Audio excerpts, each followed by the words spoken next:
ರಾಷ್ಟ್ರೀಯ ಆಯುಷ್ ಮಿಷನ್ ಯೋಜನೆಯಡಿಯಲ್ಲಿ ದಕ್ಷಿಣ ಕನ್ನಡ ಜಿಲ್ಲಾ ಆಯುಷ್ ಇಲಾಖೆ ಮತ್ತು ಮಂಗಳೂರಿನ ಅಶೋಕನಗರದಲ್ಲಿರುವ ಕರ್ನಾಟಕ ಆಯುರ್ವೇದ ಮೆಡಿಕಲ್ ಕಾಲೇಜಿನ ಸಹಕಾರದೊಂದಿಗೆ ಶಾಲಾ ಶಿಕ್ಷಕರಿಗೆ 2 ದಿನಗಳ ಯೋಗ ತರಬೇತಿಯನ್ನು ಹಮ್ಮಿಕೊಳ್ಳಲಾಗಿತ್ತು. ಮಂಗಳೂರಿನ ಅಶೋಕನಗರದಲ್ಲಿರುವ ಕರ್ನಾಟಕ ಆಯುರ್ವೇದ ಮೆಡಿಕಲ್ ಕಾಲೇಜಿನ ಸಭಾಂಗಣದಲ್ಲಿ ಯೋಗ ತರಬೇತಿ ಕಾರ್ಯಕ್ರಮ ನಡೆಯಿತು.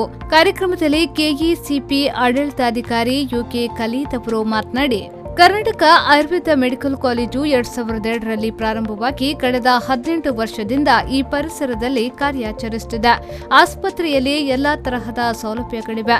ಎಲ್ಲಾ ತರಹದ ರೋಗಿಗಳಿಗೆ ಚಿಕಿತ್ಸೆಯನ್ನ ನೀಡಲಾಗುತ್ತಿದೆ. ಇದೀಗ ಶಿಕ್ಷಕರಿಗೆ ಯೋಗ ತರಬೇತಿ ಕಾರ್ಯಕ್ರಮವನ್ನ ಹಮ್ಮಿಕೊಂಡಿದ್ದೇವೆ ಎಂದು ಹೇಳಿದರು. ಕಳೆದ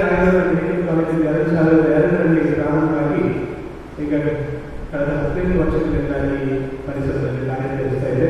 ನಮ್ಮ ಆಸ್ಪತ್ರೆ ಹಿಂದೆ ದೈವಿಕ ಕಲ್ಯಾಣ ಮಂಟಪದ ಹತ್ರ 160 ಹಾಸಿಗೆಗಳ ಆಸ್ಪತ್ರೆ, ಅಲ್ಲಿ ಎಲ್ಲ ಥರದ ಸೌಲಭ್ಯಗಳು ಕೂಡ ಇದೆ. ಸ್ವಸ್ಥತ ಮತ್ತು ಯೋಗ ಒಂದು ಡಿಪಾರ್ಟ್ಮೆಂಟ್ ಕೂಡ ಇದೆ.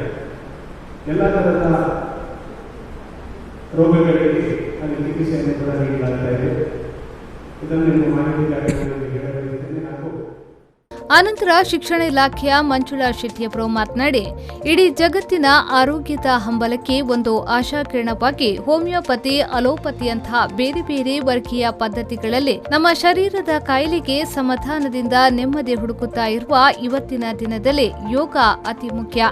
ಆ ಯೋಗದ ಬಗ್ಗೆ ಶಿಕ್ಷಕರಿಗೆ ತರಬೇತಿಯನ್ನ ನೀಡುವ ಕಾರ್ಯಕ್ರಮವನ್ನ ಕರ್ನಾಟಕ ಆಯುರ್ವೇದ ಮೆಡಿಕಲ್ ಕಾಲೇಜಿನಲ್ಲಿ ಆಯೋಜಿಸಲಾಗಿದೆ. ಶಿಕ್ಷಕರು ಯೋಗ ಕಲಿತು ಮಕ್ಕಳಿಗೂ ಯೋಗ ತರಬೇತಿಯನ್ನ ನೀಡಿ ಆರೋಗ್ಯವಂತ ಸಮಾಜ ನಿರ್ಮಿಸೋಣ ಎಂದು ಹೇಳಿದರು.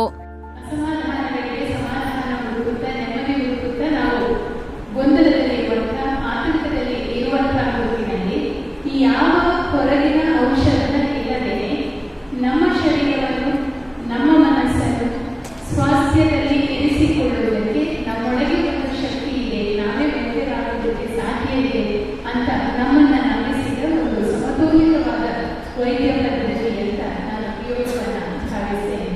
ಭಾರತದ ವಿಶ್ವ ಗುರುವಿನ ಮನ್ನಣೆಯ ಪಟ್ಟಕ್ಕೆ, ಸಿಂಹಾಸನಕ್ಕೆ ಏರಿಸಿದ ಕೆಲವು ಸಂಗತಿಗಳಲ್ಲಿ ಯೋಗ ಬಹುಶಃ ಅಗ್ರಸ್ಥಾನದಲ್ಲಿ ನಿಂತಿರುವಂಥದ್ದು. ಇವತ್ತು ಇಡೀ ಜಗತ್ತು ನಮ್ಮನ್ನ ಭರವಸೆಯ ಆಸೆಯ ಕಣ್ಣುಗಳಿಂದ ನೋಡ್ತಾ ಇದೆ. ಅದಕ್ಕೆ ಮುಖ್ಯ ಕಾರಣ ಆಗಿರುವಂಥದ್ದು ಯೋಗ. ಯೋಗದ ಒಂದು ಶಿಕ್ಷಣವನ್ನು ಪಡ್ಕೊಳ್ಳುವ ಮುಖೇನ, ತರಬೇತಿಯನ್ನು ಪಡ್ಕೊಳ್ಳುವ ಮುಖೇನ ಅದನ್ನು ಸರಿಯಾದ ರೀತಿಯಲ್ಲಿ ವಿದ್ಯಾರ್ಥಿಗಳಿಗೆ ದಾಟಿಸಿ ನಮ್ಮ ಹಾಗೆ ಅವರು ಕೂಡ ಒಂದು ಸಮತೋಲಿತವಾದ ಬದುಕನ್ನು ಬದುಕುವುದರಲ್ಲಿ ಅವರಿಗೆ.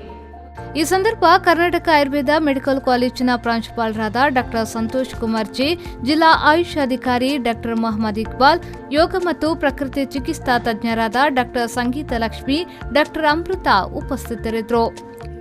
ಬ್ಯೂರೋ ರಿಪೋರ್ಟ್, ವಿ4 ನ್ಯೂಸ್ 24/7 ಮಂಗಳೂರು.